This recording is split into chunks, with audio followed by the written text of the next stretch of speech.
In early 1995, I'd been segmenting for a few years. I'd learned the basics, taught myself how to put wood together. But I really wanted to come up with something a little unique, something that would set me apart from other turners. One of the things I came up with is what I call a porthole ring. A porthole ring, just what it sounds like, a ring with round indentations with some kind of design in the openings. There's a chapter here in my book that talks about this particular ring, so there's no need for me to be redundant and just go through that here in the DVD. I'll do a different style of porthole ring. The porthole itself will be constructed the same way, except the design, instead of being components put together using a disc sander, I'll put components together using a scroll saw. I'll create some designs kind of like a thick wood marquetry technique, where I'll take material about 1/8 of an inch thick and overlay them on top of one another and make curved cuts using the scroll saw and fit them together into landscape designs. Kind of a Peter Max style landscape, if you know what that is, where everything just kind of flows. There's no precision really required other than having good joinery. So follow along as I make this ring. After the ring's done, I'll incorporate it into a vessel. Here's what I'm talking about. A very simple landscape sketch. Juvenile, really, but when done in wood, not quite so simple. I'll probably make about 10 of these so I can choose the best 8. Just like a painter who assembles his paints, I've collected some of my nicest looking wood, milled some strips about 1/8 of an inch thick. My sketch has 2 basic components, a foreground and then a sky with a sun. I'll work on those 2 components separately. I'm gonna cut this material using a scroll saw. I'm using double-sided tape, the light-duty type. Not the indoor-outdoor, but the indoor only, the light traffic. It releases easier. I'm making just a series of random curves, nothing too sharp, because I want these to fit together nicely. Pull them apart, check the fit, remove any fuzziness. Here I'm putting them on 2 little sticks of wood upside down with the secured tape on the underside. That kind of holds them nice and level, keeps the seam closed, keeps the glue from puddling on the wax paper since they're suspended. I'm using CA glue, the thin variety, and just a light spray of accelerator. It doesn't take long for these to dry. Before the next step, I knock off the squeeze out so things fit together nicely. Here I've taken some of my sunray material and cut it into shorter pieces. Now I'm going to start doing a series of sun rays, arcs going around the sun. This is a long series of overlay, cut, glue, sand, stack again, do it again, over and over. You can't be in too much of a hurry. You've got to inspect each seam before you glue it. Working with thin material makes the scroll saw cutting go easy, but there's danger. You can get this thing too thin if you don't keep everything nice and flush. Because you're sanding each step, you'll run out of thickness before you get finished. There's a lot of individual steps involved here, but there's no real blueprint. This is freestyle cutting and fitting. I'm not too concerned about, straight lines. I just want nice fits between my curves. As I finish up these components, I've got 12 foregrounds and I've got 12 backgrounds or sunray pieces. I'm getting close to the point of actually putting these together. But next I'll have to put in the actual suns, and that requires a little bit different type of cut. In order to center the sun with all the rays, I'm putting some reference marks, a horizontal and a vertical line that I can line up the piece of wood with. Double-sided tape again. Here's a little piece of bloodwood which I'm going to cut a semicircle out of. Using those reference marks, I've eyeballed what I think is the center of all the sun rays, and I've making a semicircle line here.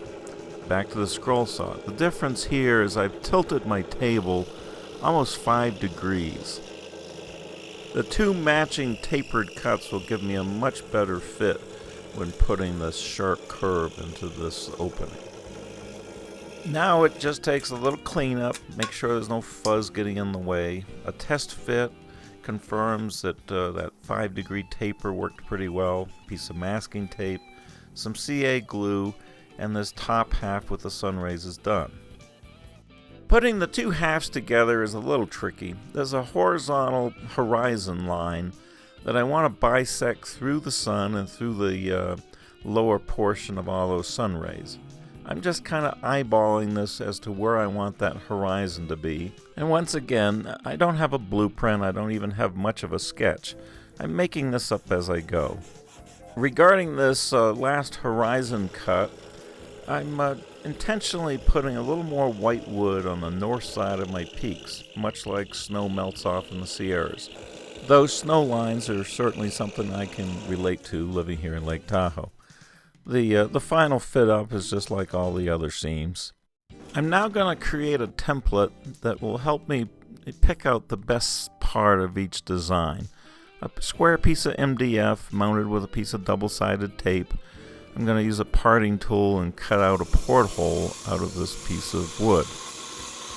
By using this opening, this template, by sliding it around on my designs, I can determine where I want to cut a square piece out. There's a lot of waste on the edges, but not that much. So I just fool around looking at that opening, determine the best location, outline a square, and I'm going to cut just 2 edges here at the bandsaw. The reason I only cut 2 edges, that allows me to go to my disc sander and make those 2 sides perfectly square to each other. It takes a little trial and error, sand a little and check it, sand a little and check it, but I want a perfect corner there. Then using those 2 sides at the table saw, I can get a perfect square, which is what I need. It's been a lot of work, but I now have 12 of these landscape pictures. I've decided to change my original design of 8 portholes to 10. I've selected my front sides. Now I'm going to attach the front sides to a piece of MDF with a couple of strips of double-sided tape. The MDF is just a handle, so I can go to the disc sander and get a nice smooth flat surface. That flat surface is what I'll glue onto a piece of mesquite. The mesquite will be part of my vessel. To provide more even clamping pressure when I glue my pieces onto the mesquite, I'm creating some little bow-shaped gluing cauls. With my gluing cauls covered with masking tape, I can now start to apply these squares to my board of mesquite. A lot of glue, centering up the 2 edges, and applying a lot of clamps. A lot of surface area there to drive glue out of. But I got plenty of time. I can work on just one at a time as I go down the line, putting one after the other of these on.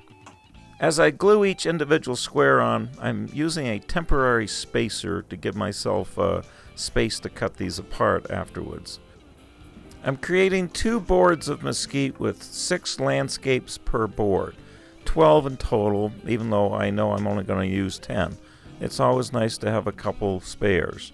There's the other 6 using a different type of clamp, works just as well. Before proceeding to the next gluing step, I've got to get the surfaces of these landscapes smooth, perfectly smooth, and at a consistent thickness. The drum sander is really the way to do this. Without a drum sander, you're probably forced to make very, very light passes through planer, followed by some careful sanding. But they've got to be perfectly smooth, and they have to be a very consistent thickness. Otherwise, you'll just run into problems as you assemble the segments later on. Here's one of my completed segments.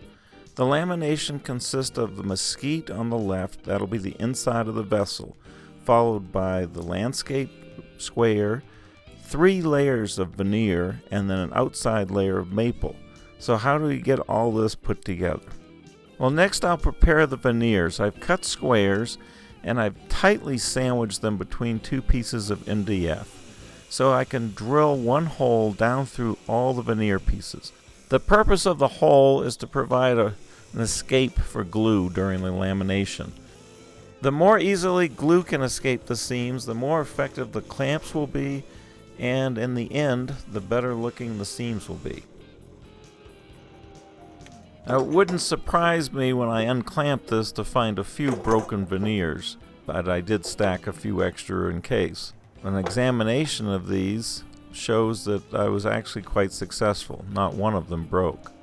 I next prepared 12 squares of maple. The numbers will come in very handy later on. Now I've got 12 landscape squares, 12 maple squares, and a stack of veneer. These all need to be put together. There's nothing real tricky or difficult about the glue job. It's just a lot of glue spreading and trying to keep everything as square as possible to each other. I am careful to spread glue on all the surfaces, and it's going to take a lot of pressure to squeeze all that excess glue out. Again, a reason for that hole in the middle. You might notice I've aligned all my veneer grain going the horizontal direction, and this number on this outside piece of maple, well, those will be at the top of each picture. So when the segmented ring is put together, the maple is all aligned the same way, not only horizontal, but in the way it came out of the board from which they were cut. And as with any glue job or clamping job like this, make sure you go back and tighten the clamps over and over. They will loosen up as the glue gets squeezed out. I let those laminations sit overnight. Now it's time to square them up. By getting a nice straight edge with the disc sander, I can then go to the table saw and put a parallel cut. After I've got parallel sides, go to the chop saw with an accurate 90-degree setting and make a very light cut on one end. After I've got a square end on all of them, then I go back to the table saw and put another parallel cut on the end. With my laminated segments all squared up, I can now proceed to turn these on the lathe. But first I need to determine the center points. Using these punched center points, I'll go to the drill press next. There I'll drill very shallow holes with a Forstner bit. These are only about 1/8 of an inch deep, but they're deep enough to provide grip and a 4-jaw chuck so I can mount these on the lathe. My challenge now is to turn an opening down to the design layer, consistent in size without messing up the design. So I've made a mark, which will be my extreme outside diameter. I've done this to each one as I turn, so they'll all have the same diameter opening. As I get down to that design layer, I've got to be very careful because it's quite thin. It's less than 1/8 of an inch in thickness. So I'm being very cautious as I get down there. Even though that glue has been curing for at least 15 hours, it's still quite gummy because in that middle portion it just never had any air. Here I'm using a scraper tool just to remove the gumminess. I'm not taking much wood off the design layer. As I continue turning, I have two objectives. I want to get about a 2.5 inch diameter on the design, and I want a consistent border on the outside diameter of this porthole. So I'm just, a little removal, a little check. That board's 2.5 inches wide, and I can check with calipers on the outside. Some very light final shear scraping allows me to sand, starting with 220. The sanding pad barely fits in there, but it works, and I usually sand in both directions. Once I've gone through the grits up to 400, I wipe it down with a tack cloth. In this case, I'm going to use a water-based finish made by General Finishes. It dries quite quickly to a nice satin. I'll probably put 3 coats on here, buffing in between coats, before I actually miter this segment into a ring. Before I proceed with the mitering, I want to get a visualization of the layout of all the components. So I'm doing a sketch. I'm using a probable diameter of 12.5 inches, a radius of 6.25. I've drawn that arc, I've laid my segment on there, and now I'm recreating the layout of the components. This little thin area right there is where my design layer will be. Next, I'll put in the miter angles. This is just a line from the center point out to those corners. And I'll draw an inside diameter, a possible inside diameter. What I'm most concerned about are the intersecting seams. Do I have enough material? Do I have enough mesquite on the inside? Do I have enough maple on the outside in order to create this circle, this ring, without going into my design? It sure looks like it. These guys are most anxious. They want to get formed into a ring. They've been cut, glued, sanded, and so forth. But now it's time for the ring to come together. Once again, I'm going to do the mitering using a simple sled. This gives me a nicer surface, a nicer cut, a nice slow but steady speed through the blade. This is a cross-cut blade, a very sharp cross-cut blade. I'm barely taking any material off the face of the segment. This blade is making a perfect 18-degree miter cut. After I've cut one side of all the segments, they get reversed, the fence gets nudged in just a smidgen, and the other sides get cut. I'm going to insert some very short pieces of mesquite between these segments, so I've cross-cut the pieces and I'm running them through the drum sander just to get a more perfect glue surface. During these DVD lessons, I've shown a lot of ring gluing jobs in time-lapse or fast motion. I thought I'd show you this one, at least partially in real time. There's 10 segments, that's 20 surfaces, there's 10 spacers, there's 20 more surfaces, so I got 40 surfaces here that have to be buttered as quickly as I can move. You've probably noticed I'm using a lot of glue. That's not to make the joint stronger, that's to give me more working time. It'll just take longer for the stuff to set up and to start establishing its tackiness. You probably noticed my porthole segments are numbered. That's important because I've actually arranged the colors in a certain way. I've also marked these spacers, so I'm putting them in all in the same grain orientation the way they came out of their board. 3 hose clamps will clamp this together. As I install the clamps, I'm continually looking at my seams. I want to make sure that all those points line up. Now, if the joints stay slippery long enough, the pressure of the clamps should automatically make all those points line up, but you have to watch. I'm also making sure that everything stays flat and level. A little tap with the back of the screwdriver once in a while might be necessary. As part of the dry fit before this glue job, I mounted a piece of MDF, turned a very shallow tenon. Now I can install that at the same time, and this faceplate will be perfectly centered, so I'll be ready to turn this in the morning. Well, I've had a good night's sleep, and this is ready for turning. It's always a relief to know that everything came together, but you can't tell that until you've turned a little. I'm concerned about these little corners. I could have a big catch there and rip out a piece of maple. So to give myself a little insurance against that, I'm taking a big grinder and just knocking these corners off.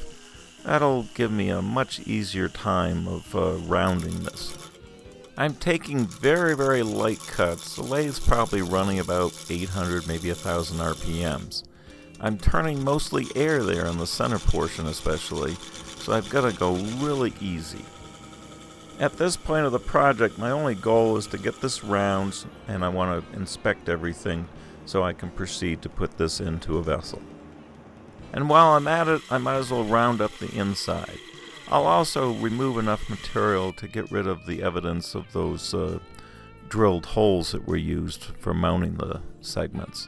I'm also curious to know how much wall thickness do I have behind those landscape designs. A quick check with calipers tells me I've got more than 1/4 inch. I'm in good shape. I've now put my ring into a vessel. It's a little difficult to establish a nice curve because of those 10 large voids. You have to just focus on the area in between the portholes. Also, the sanding around the portholes is a little different. You can't just spin this and power sand it like you normally might. It requires some hand sanding and some caution not to round the corners.